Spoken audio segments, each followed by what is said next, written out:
말씀 보겠습니다. 오늘은 사도행전 강의 5번째 제목을 성령님이 오셨다 이렇게 아주 간단하게 제목을 붙이고 오늘은 성령님의 특성을 한번 다시 생각해보는, 그리고 이 성령의 충만을 받아야 되는데 또 우리 다 아는 건데 다시 누가 성령 충만을 받을 수 있나 생각해보는 그런 시간 되겠습니다. 자, 사도행전 2장 1절부터 4절 말씀입니다. 1절 시작. 오순절날이 이미 이름에 그들이 다 같이 한 곳에 모였더니 홀령이 하늘로부터 급하고 강한 바람 같은 소리가 있어 그들이 앉은 온 집에 가득하며 마치 불의 혀처럼 갈라지는 것들이 그들에게 보여 각 사람 위에 하나씩 임하여 있더니 그들이 다 성령의 충만을 받고 성령이 말하게 하심을 따라 다른 언어들로 말하기를 시작하니라. 그 4절 그들이 다 성령의 충만함을 받고 성령이 말하게 하심을 따라 다른 언어들로 말하기 시작했다. 말씀 기억합시다. 주님의 성령, 주님의 성령 지금 이곳에 주님의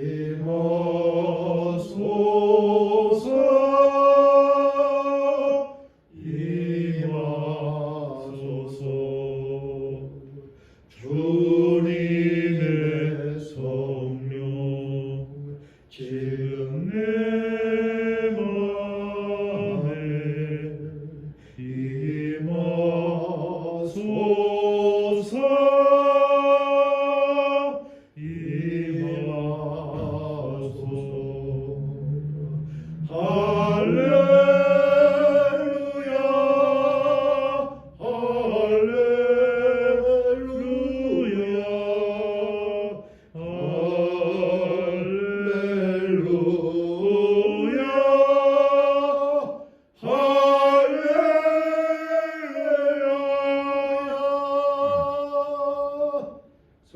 성령님 오시옵소서.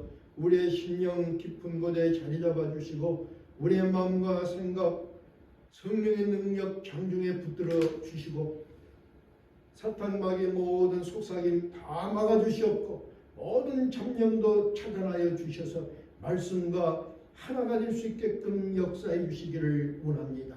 아버지 하나님, 간절히 소망합니다. 지식이 되지 말게 하옵소서. 예배 형식이 되지 말게 하옵소서. 종교인이 되지 말게 하옵소서. 오늘 예배를 통해서 우리의 심령이 열려지게 하옵소서. 성령을 받게 하여 주시옵소서. 영안이 열리게 하여 주시옵소서. 성령의 검을 드는 역사 이루어 주시옵소서. 부정한 종은 십자가 뒤에 가려주시고 성령의 놀라운 역사가 임하시기를 소망하며 우리 주 예수 그리스도를 이름 받들어 간절한 마음으로 기도 올려사옵나이다. 아멘. 저는 이런 말을 잘 합니다. 신앙은 지식이 아니다. 또 가장 중요한 것은 어플리케이션입니다. 적용을 해야 됩니다.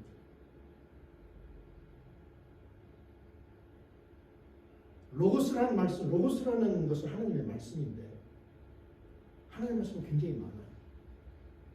그 많은 말씀을 내 가슴에 다 품을 수가 없어요. 다 실현할 수 없습니다. 우리에게 중요한 것은 레마예요. 레마의 말씀. 그 말씀이 나에게 하나 꽂혀서 그 한 말씀이라도 그 말씀을 가지고 내 삶에 적용할 때 그 말씀 안에서 성령을 경험하게 되고 성령을 경험할 때 성령의 능력을 갖게 되고 성령의 능력을 가질 때 신앙인의 능력의 삶을 살고 신앙의 능력을 가졌을 때 세상의 옳고 그름을 구분할 수 있습니다. 그래서 의의 길로 갈 수 있습니다. 어플리케이션이 잘못되면 머리만 크고 몸은 가분수처럼 움직이지 못하는 그런 모양의 신앙인이 될 수밖에 없다. 이거 우리 생각할 수 있겠다. 요즘 그 우크라이나 전쟁을 보면서 여러분 뭐 다 요즘 다 보니까 알겠지만 하루에 뭐 병사들이 러시아 병사가 됐던 우크라이나 병사가 됐던 하루에 뭐 한 500~600명씩 사망을 한다고 해요. 그러면 이게 이쪽에서 500명이 저쪽에서 하루에 1000명씩이 죽어 넘어가면 어떡합니까? 민간인들은 또 카운터 안 된 민간인은 얼마나 많이 다치고 또 얼마나 많은 사람들이 부상을 당하고 얼마나 많은 병사들이 부상을 당해서 병원이 없다고 그러잖아요. 러시아 군들은 우크라이나에 들어가서 또 강간을 일삼고 물건을 훔치고 정말 지옥같이 변해버리는 거예요. 폭격을 하는데 하루 왼종을 폭격을 하니까 뭐 하루 왼종에 뭐한 600발을 그 로켓포를 쏴대고 미사일을 쏴대니 그것이 그 지옥이지 지옥이 따로 있습니까? 근데 명분이 뭐냐는 거죠. 명분이 그렇게 많은 사람을 살상을 하는 명분이 어디 있느냐? 명분이 없어요.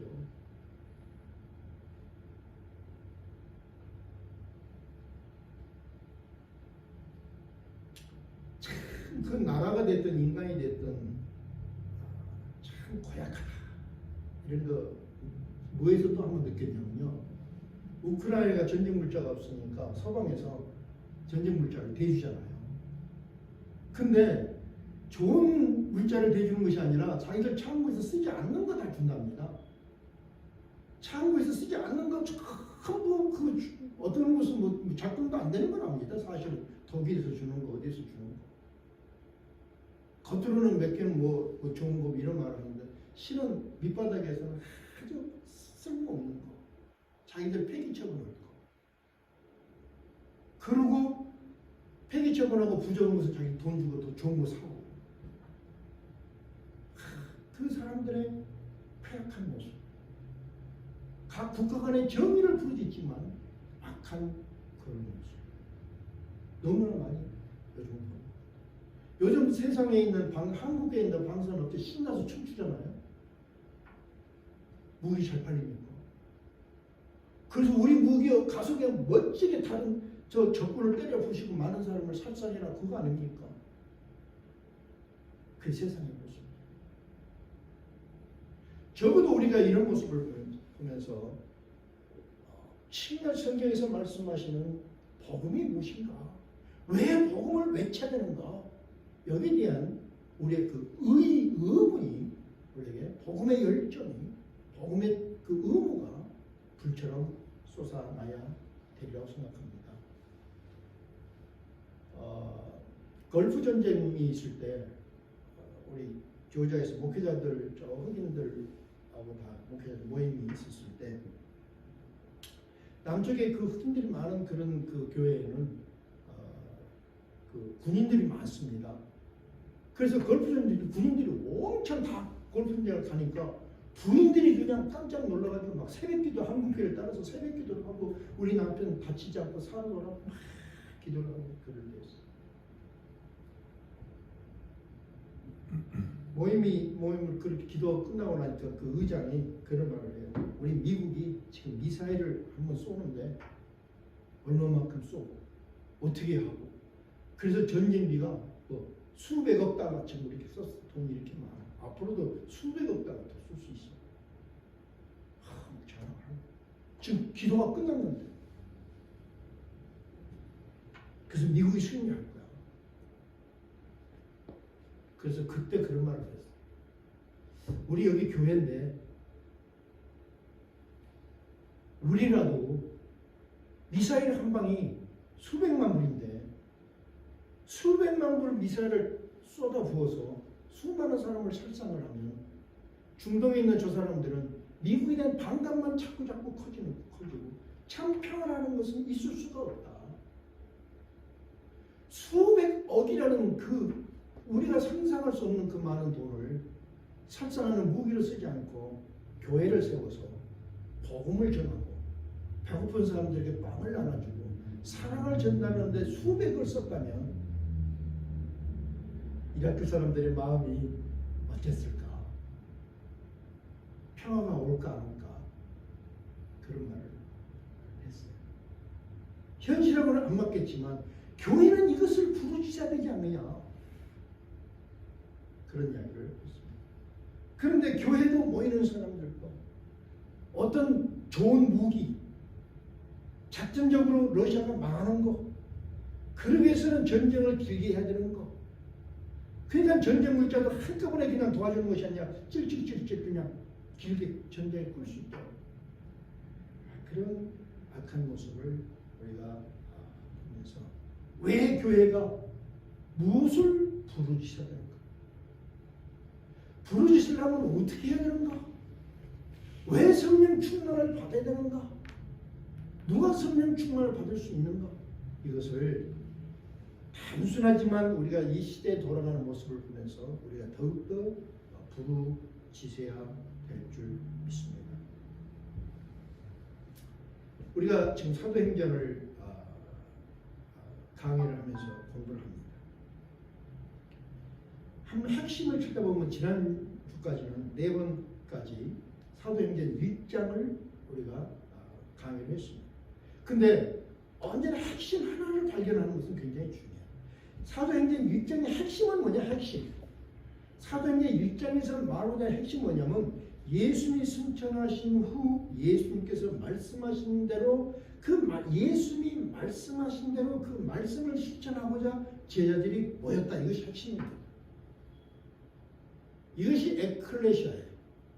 이것이 교회입니다. 그래서 사도행전 1장의 핵심은 교회의 태동, 교회의 의미, 교회의 성격을 말해주고 있어요. 교회는 예수님이 말씀하신 것을 따라서 하고 실현하기 위해서 모인 사람들의 모임의 공동체가 교회 에클레시아. 그래서 교회가 시작이 되었다. 그렇다면 교회가 가장 먼저 그런 교회가 뭐였는데 교회라는 이 공동체 사람들이 모여서 가장 먼저 무엇을 했느냐? 무엇을 했느냐? 어떤 이들은 교회가 주일이 필요하고 건물이 왜 필요하느냐? 우리가 그냥 모여서 예배드리면 되지. 그런 사람들이 많이 있습니다. 아니, 성경에서는 하나님이 말씀하신 뜻을 따라서 모였고 모인 그들이 제일 먼저 한 것이 뭐냐면 조직을 만들었습니다. 조직을. 가룟 유다 대신 마띠아를 선출해서 사도로 삼아서 조직을 만들었어요. 공동체의 형식을 조직을 만들었어요. 그래서 지난주 우리가 생각했던 것이 그렇다면 왜 교회 조직이 필요한가? 이것을 생각을 했고 그 조직을 조직답게 붙드는 존재는 무엇인가? 이렇게 생각을 하면서 교회의 조직을 조직답게 붙드는 그 존재가 곧 교회의 일꾼이요 교회의 직분자의 역할이요 교회의 일꾼자 직분자의 존재는 교회의 나사와 같은 존재다. 이렇게 나사로 우리가 표현을 해봤습니다. 청지기니 뭐 많은 말이 있지만 교회 일꾼, 교회 직분자는 교회 나사가 되어서 교회 모양을 단단히 하고 역할을 단단히 할 수 있는 쪼이고 붙드는 역할을 한다. 그러면서 우리 각자가 생각할 것이 나는 나의 나사의 몫을 잘하고 있는가 이런 것을 생각합니다. 조금 더 내가 쪼일 것이 뭔가. 여러분 미국 차하고 일본 차가 옛날에 일본 차는 그 품질 관리에서 최고의 성적을 받았습니다. 근데 모든 재료가 더 좋은 미국 차는 품질에서 최고의 성적을 받지 못했어요. 그 원인이 어디 있는지 아십니까? 당시 일본의 자동차는 이러는 사람들이 나사 하나하나를 정성껏 잘 쪼였다는 거예요. 그래서 작은 고장이 없다는 거예요. 그런데 미국은 이러는 사람들이 정성을 들여서 나사 하나를 정성대로 쪼이지 않았기 때문에 자꾸 나사가 풀어지고 느슨해지고 그러니까 장고장이 많다.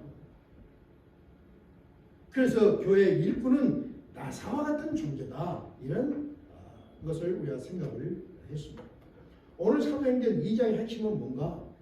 이렇게 교회가 만들어지고 조직이 만들어졌는데 그러면 일꾼이 정해졌는데 그 다음이 뭐냐면 성령님이 그 조직에 강림하셨다는 거예요.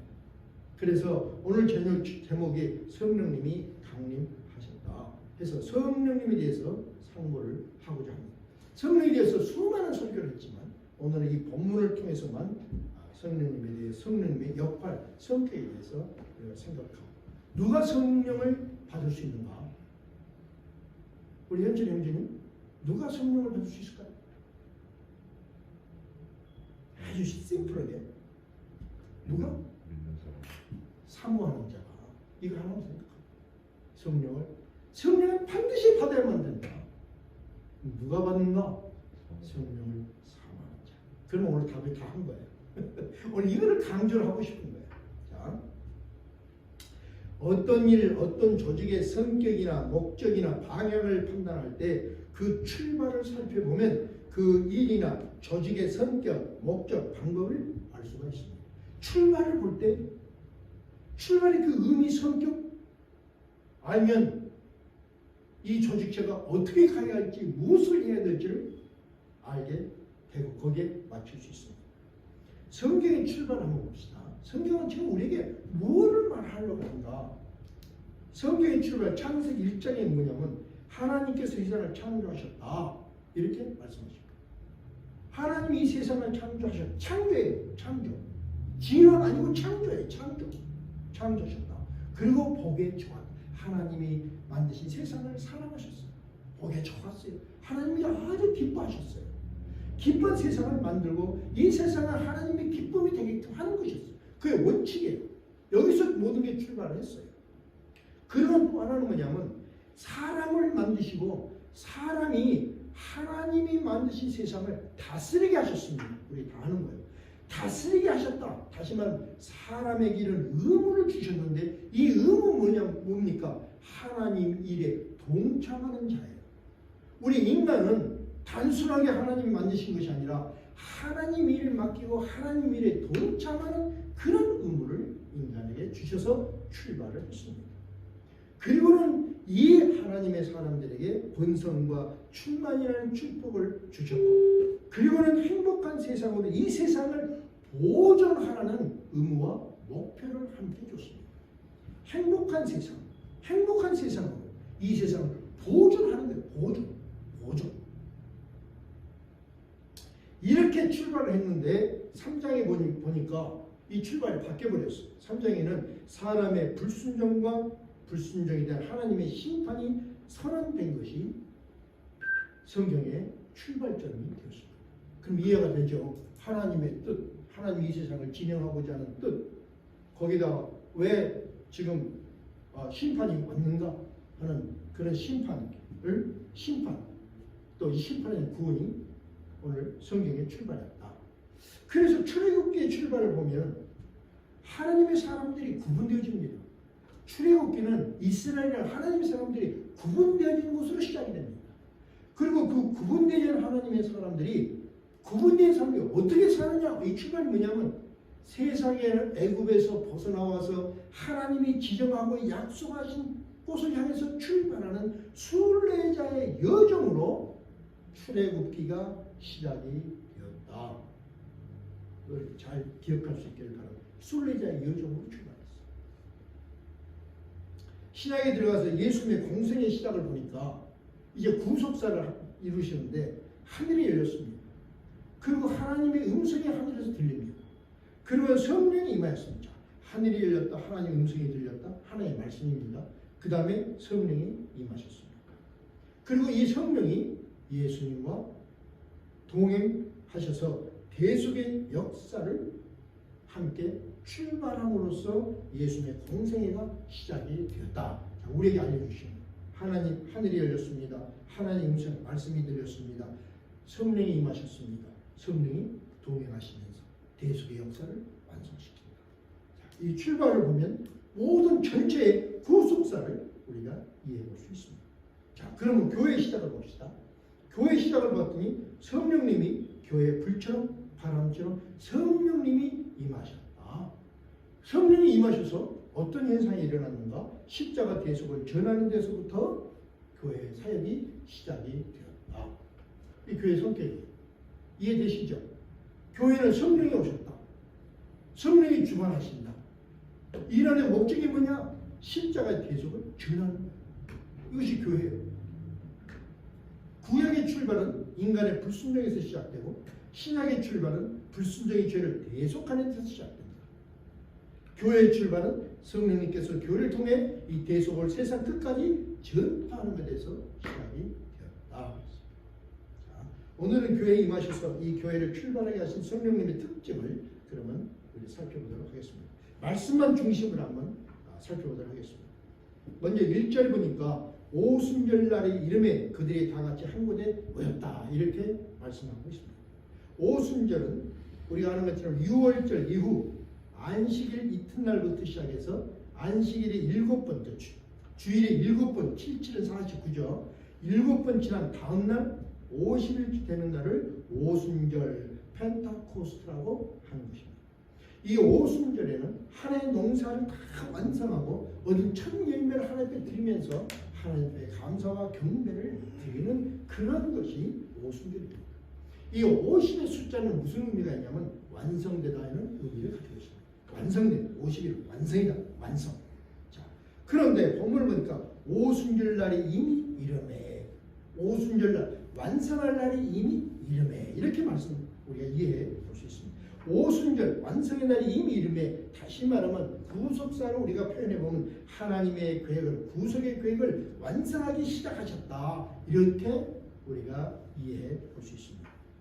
2절 보니까 호련히 하늘로부터 급하고 강한 바람 같은 소리가 있어 그들이 안전 온 집에 가득하여 출발입니다. 홀련히 이 홀련히는 카이로스예요. 우리의 시간이 아니라 우리가 알 수 없는 시간이지만 하나님이 작정한 때 홀련히 카이로스 타임에 하나님의 시간에 하나님께서 구체적으로 개입하는 시간을 의미하고 있습니다. 자, 하나님이 구체적으로 개입하시는데 또 중요한 것은 언제 하나님이 구체적으로 이 카이로스 타임 구체적으로 개입하시는가 보니까 120명의 성도가 한 마음으로 기도할 때 하나님이 개입하셔 성령님이 오게 하셨다. 다시 말하면 교회에서 성도가 한 마음이 되어서 하나님의 뜻을 이루고자 한 마음이 되어서 기도할 때 하나님이 개입하신다. 그 원칙을 또 우리가 이해해 볼 수 있습니다. 이렇게 하나님이 성령님을 통해서 개입하시는데 성령님은 교회에서 어떤 모습으로 오늘 오셨는가 보니까 두 가지로 설명하고 있습니다. 급하고 강한 바람 같은 소리로 또 하나는 불의 혀처럼 어떻게 각 사람 하나씩에게 임했다. 자, 이 원칙을 다시 한번 생각합니다. 여기서 바람같이 이렇게 바람같이 성령의 특성을 우리 한번 이해해 봐야 됩니다. 바람의 특징은 뭡니까? 경계가 없습니다. 모든 경계를 뛰어넘는 것이 바람의 특징입니다. 예수님이 이렇게 말씀했습니다. 오직 성령이 너에게 임하시면 너희가 권능을 받고 예루살렘과 온 유대와 사마리아와 땅끝까지 이르러 내 증인이 되라. 여기서 예루살렘과 유대와 사마리아 땅끝까지 이르러 뭡니까? 경계선을 말합니다. 성령이 임하시면 모든 경계선을 뛰어넘을 수 있다. 이렇게 말씀하고 있는 것입니다. 우리 인간은 국가라는 경계선, 인종이라는 경계선, 문화라는 경계선, 고정관념, 편견이라는 생각의 경계선을 만들어서 스스로를 가두고 서로를 격리하고 방어를 하고 있는 것이 우리 인간의 모습입니다. 그래서 격리되어 있어요. 경계하고 있어요. 그 경계선을 넘지 못하고 있습니다. 그런데 바람 같은 성령에서 바람 같은 성령님은 국가, 인종, 문화, 고정관념, 편견이라는 모든 경계를 뛰어넘어서 역사하심을 말씀하고 있습니다. 그래서 우리가 이 성령을 받으면 성령이 우리에게 임하시면 우리에게는 고정관념의 벽을 뛰어넘고 편견을 뛰어넘고 감정을 뛰어넘고 어디에도 갇히지 않는 그러한 모습이 된다. 성령의 능력을 말하고 있습니다. 예수님께서는 오직 성령이 너에게 임하시면 너가 이런 권능을 받을 것이다. 이렇게 말씀하셨습니다. 어떤 권능입니까? 지역의 한계, 생각의 모든 한계를 뛰어넘는 그런 권능, 능력을 우리가 갖게 됨을 말씀하고 있습니다. 그래서 믿음은 우리의 힘으로는 도저히 뛰어넘을 수 없는 한계를 뛰어넘게 한다고 말씀하고 있습니다. 우리 생각합니다. 우리는 어떤 한계를 지금 뛰어넘었는가? 모든 생각과 지성과 인격과 관념의 한계를 이미 우리도 뛰어넘었습니다. 한 두 가지만 생각하면 우리가 죄인의 한계를 뛰어넘어서 의인이 되었습니다. 지옥의 한계를 뛰어넘어서 천국 백성이 되었습니다. 한계를 뛰어넘는 인생을 사는 것이 성령의 능력으로 사는 것인 것을 우리에게 알려주었습니다. 또 한 가지 그 성령의 그 특징은 급하고 강한 바람 같다. 급하고 강한 바람. 다시 말하면 이 급하고 강한 바람 그러면 아무도 막을 수 없는 강한 힘을 의미합니다. 우리를 가로막고 있는 벽들이 많이 있습니다. 장애가 많이 있습니다. 그리고 그 장애는 아주 강합니다. 그렇죠? 장애는 참 강합니다. 저는 이번에도 요즘은 저는 지난 40년 동안 하나님을 느끼지 못한 걸 너무 많이 느껴요. 요즘. 지난주는 좋은 소식을 들었습니다. 하나님 앞에 감사를 했는데 감사하면서 돌아봤습니다. 정말 가로막는 것이 너무 많았구나. 포기를 몇 번 했는데 또 넘었어요. 또 기도하니까 또 넘게 되고 기도하니까 또 넘게 되고 파이널이 다 됐다고 그랬는데 뭐가 또 잘못됐어요. 안, 이제 자기도 방법이 없답니다. 내 인컴에는 자동차 세계가 너무 많다는 거예요. 그 하나를 페이 오퍼하라는 거예요. 그 절망이 아 이제는 안 됐구나. 그럼 다 포기합시다. 그러고는 교회 왔어요. 기도했어요. 아 근데 아이디어가 탁 떠오르는 거예요. 아니 뭐 차 하나 줘보면 되지. 그러고는 전화를 했어요. 론 오피시한테. 차를 그냥 처분해버리면 그러면 됩니까? 그러면 제가 해드릴게요. 아 그래서 그 내 빨간 추럭 그 얼마나 내가 좋아하는 건데 빨간 추럭을 3대 갖고 이거 빨리 좀 처분합니다. 그것도 해주더라고요. 그래가지고 다 해결이 됐어요. 근무 최하면 나중에 또 3년. 고개를 넘어요. 고개를. 우리를 가로막는 우리 삶 속에서 악한 것들뿐만 아니라 영적인 것들뿐만 아니라 생활 속에서 한계가 자꾸 가로막아요. 너무 강해요. 내 힘으로는 어떻게 해볼 수가 없는 거예요. 그런데 이 벽을 치우려면 어떡합니까? 약한 이 미품으로는 불가능합니다. 약한 믿음으로는 불가능한 거예요. 강력해야 됩니다. 그래서 성령은 우리를 강력하게 역사한다는 거예요. 넘어지면 다시 일어나게 만드는 거예요. 포기하면 다시 용기를 주는 거예요. 성령을 받으면 우리가 강력하게 강한 의지를 믿음을 가질 수 있습니다. 이 성령은 특별한 사람에게만 임하는 것이 아닙니다. 2절을 보니까 마치 불의 혀처럼 갈라지는 것들이 그들에게 보여 각 사람 위에 하나씩 임하였다 그랬어요. 각 사람 위에 하나씩 임하였다. 각기요. 120명 각기. 그런데 어떻게 임했냐면 불의 혀처럼 임했다. 불의 혀처럼. 불은 뭡니까? 불은 가시적으로 보이는, 아까 바람은 보이지 않는 것입니다. 그러나 불은 가시고 보여지는 것입니다. 120명이 기도하고 있었는데 성령이 그 각 사람이 임한 것이 보여줬다는 거예요. 보여줬다는 거. 어떻게 보여집니까? 어떻게?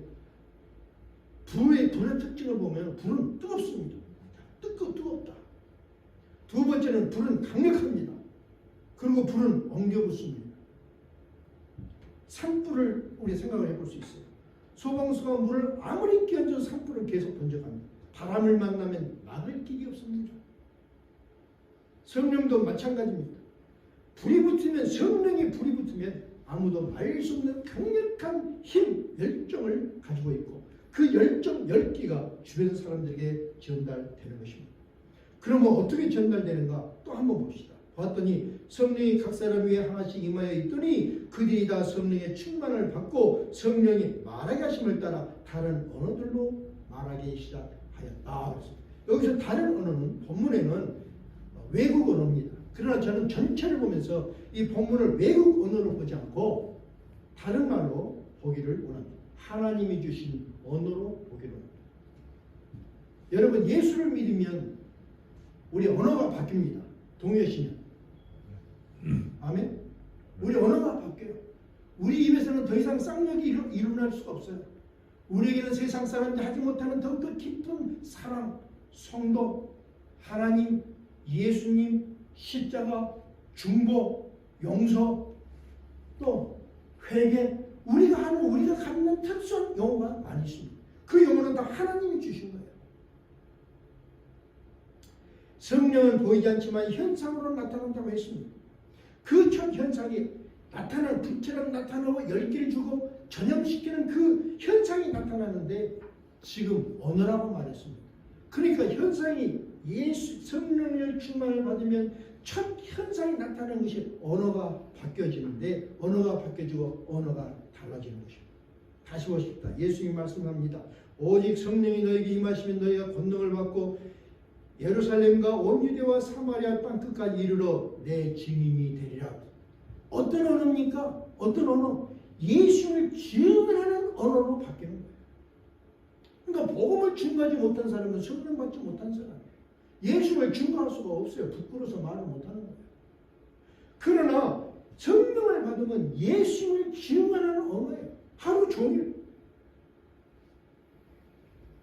이 언어는 웅변적인 것이나 입담을 말하는 말재간을 의미하는 것이 아닙니다. 사도 바울은 말을 잘하지 못했습니다. 말이 아주 어눌하다 했습니다. 그런데 그의 언어는 하나님이 나를 설명했고 예수의 대속을 설명했고 그러자 놀라운 역사가 일어났다 하는 것을 우리가 합니다. 베드로는 우리가 아는 것처럼 공부하지 못한 사람입니다. 그런데 베드로가 일어나서 말을 하기 시작하자 베드로는 구약을 해석했고 요엘서를 인용을 하면서 복음을 십자가를 전했습니다. 그리고 하나님의 나라의 일들을 확실하게 선포했습니다. 그러자 어떻게 됐습니까? 수많은 사람들이 회심하여 주께로 돌아오는 놀라운 역사가 일어났습니다. 예수를 믿게 하는 것은 영적 전쟁입니다. 다시 말하면 예수를 믿게 하는 것은 영적 전쟁. 영적 전쟁이라는 건 무엇입니까? 마귀에게 사로잡힌 영혼을 포로로 잡힌 그 포로를 구출해내는 것, 이것이 전도예요.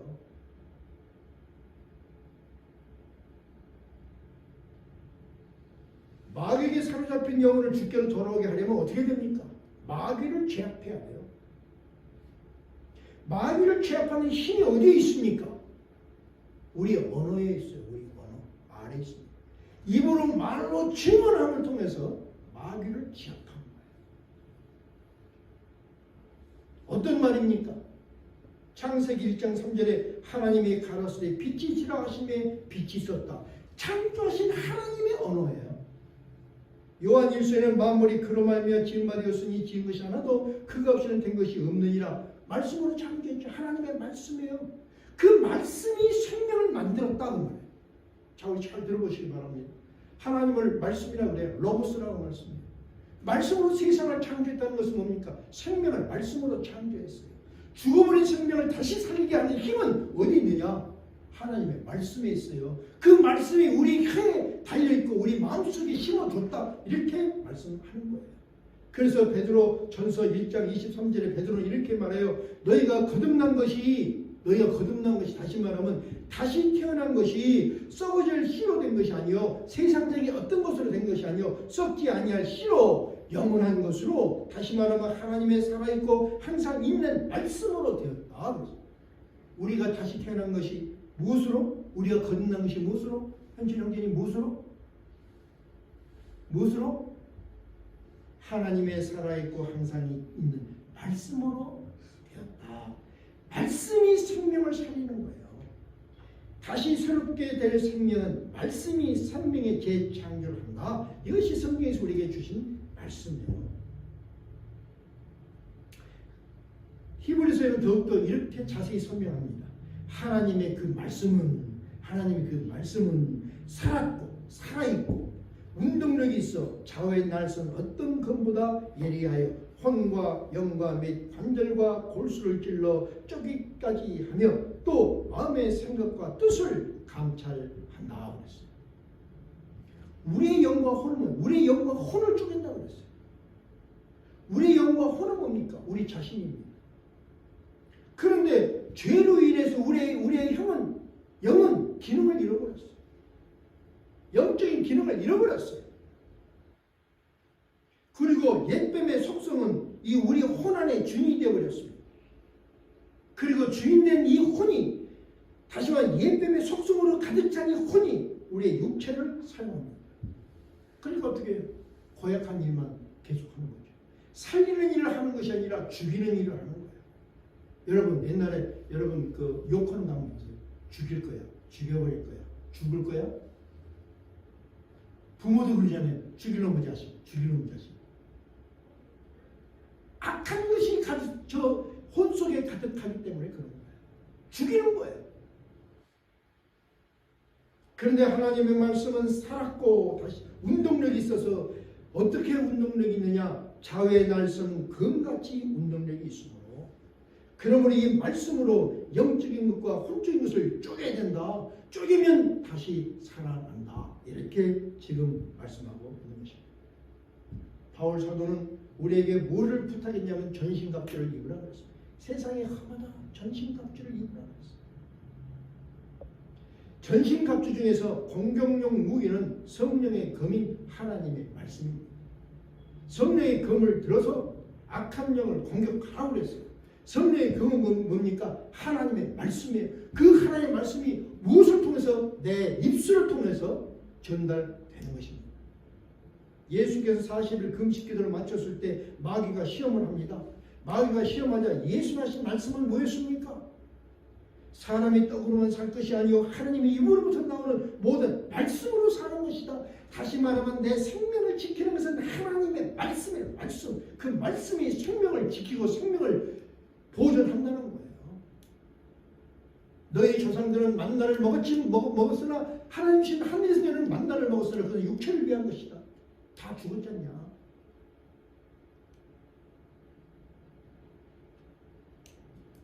또 말씀하기를 사탄아 물러가라 기록하였으되 주 너희 하나님께 경배하고 다만 그를 섬기라 하였느니라. 하나님께 경배하고 다만 그를 섬기라 하였느냐. 이 말씀이 하나님의 말씀으로 마귀를 물리쳤어요. 다윗은 그래서 시편 119편 11절에 이렇게 말합니다. 내가 주께 범죄치 아니하려 하여 주의 말씀을 내 마음에 두었습니다. 저는 이 다윗의 고백이 여러분의 고백이 되길 바랍니다. 하나님의 말씀을 내 마음에 두었습니다. 아멘? 말씀을. 어떤 선생님의 말씀, 책의 말씀, 위인들의 말씀이 아니라 하나님의 말씀을 내 마음 중심에 두었습니다. 그리고는 11장 9절에 청년이 무엇을 그 행실을 깨끗게 하겠습니까? 주의 말씀을 따라 삼갈 것입니다. 말씀을 두고 가슴에 말씀을 두고 생명을 지키는 말씀을 두고 그 말씀을 따라서 내 청년의 행실을 깨끗게 하겠습니다. 조정하고 내가 경계하겠습니다. 그렇게 말씀으로 자신을 무장하기를 다짐을 했어요. 여러분 사람들은 요즘 세상은 복음에 관심이 없다고 말합니다. 그러나 그렇지 않습니다. 사람의 본질은 복음을 찾는 것입니다. 요즘 사람들은 진리에 관심이 없다고 말합니다. 근데 이것도 틀린 말입니다. 문화가 발달할수록 진리에 목말라 하고 있습니다. 요즘 모든 인간은 하나님을 찾고 구원을 찾고 모두가 영생을 찾습니다. 그런 그들에게 우리의 입술을 열어서 예수님을 증거하면 구원의 진리에 목마른 자들이 예수님께 돌아오는 구원의 역사가 일어날 것을 말씀하고 있는 것입니다. 자, 그럼 결론을 내봅시다. 출발을 알면 목적도 방법도 알 수 있다 했습니다. 예수님의 공생의 출발은 성령님과 함께 하셨다 했습니다. 교회의 출발도 성령의 능력으로 시작되었다 했습니다. 성도의 출발은 성령을 사모하는 데서부터 시작되었다고 했습니다. 다시 성도의 출발은 성령을 사모하는 데서부터 시작되었다. 성령의 충만은 결과예요. 성령을 사모하지 않으면 성령 충만을 받을 수가 없고 성령 충만을 받지 못하면 성령의 능력을 얻을 수가 없고 성령의 능력을 얻지 못하면 세상의 거짓과 진리를 발견할 수 없고 옳고 그름을 발견할 수가 없는 거예요. 아무 능력이 없어요. 무능력한 자들이에요. 어디서 시작한다고요? 출발이 성령을 사모하면서부터 시작이 돼야 된다. 오늘 저는 이거를 여러분의 마음 우리 성도님들에게 이것을 강조하고 싶어요. 오늘부터 성령을 사모하십시오. 사랑하는 성도 여러분, 우리도 성령을 사모하는 데부터 신앙을 다시 시작할 수 있기를 축원합니다. 그리고 성령이 주신 능력으로 우리를 가로막는 한계, 경계를 바람처럼 넘고 하나님이신 언어로 마귀에게 붙들린 자들을 해방시키고 예수님의 품으로 인도하는 정말 의미 있는 참 신앙생활을 하는 여러분과 저가 되기를 우리 주 예수 그리스도 이름으로 축원드립니다. 우리 기도합시다. 성령님 오시옵소서.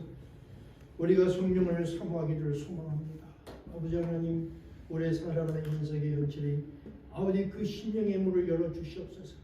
저 심령 깊은 곳에서 성령님을 사모하는 진실한 간절한 애절함이 넘치게 하여 주시고 성령의 충만함을 받아서 정말 성령의 사람으로 이 세상을 충만한 자가 되게 하여 주시고 참 예수님의 제자, 참 십자가 용사가 될 수 있도록 축복해 주시고 오늘 우리 몸된 교회 아버지 하나님 정말 성령님이 역사해 주셔서 성령님이 사용하는 교회가 되게 하여 주시옵소서.